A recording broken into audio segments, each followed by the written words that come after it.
Pama ewana lamit jila chati ji chati sa kem chono mai pama ewana Hachman Majro.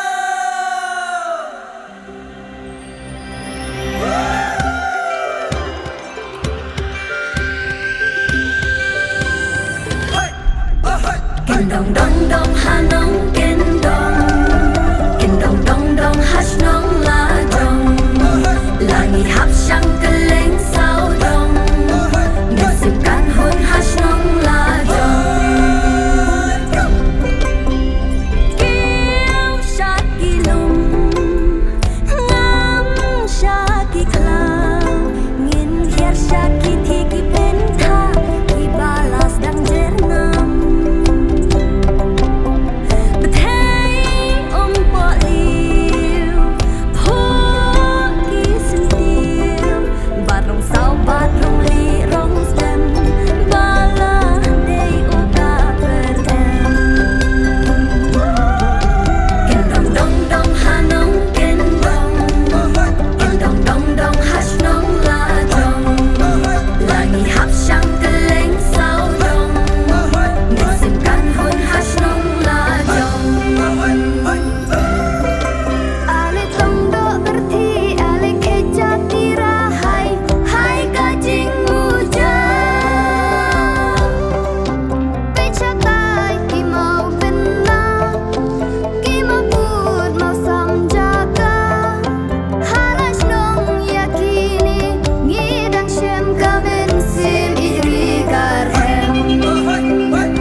Pama ewana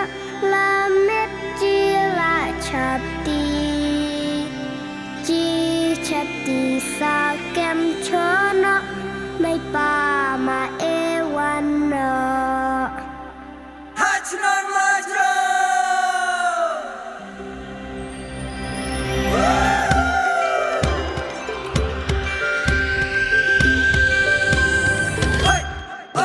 Ken dong dong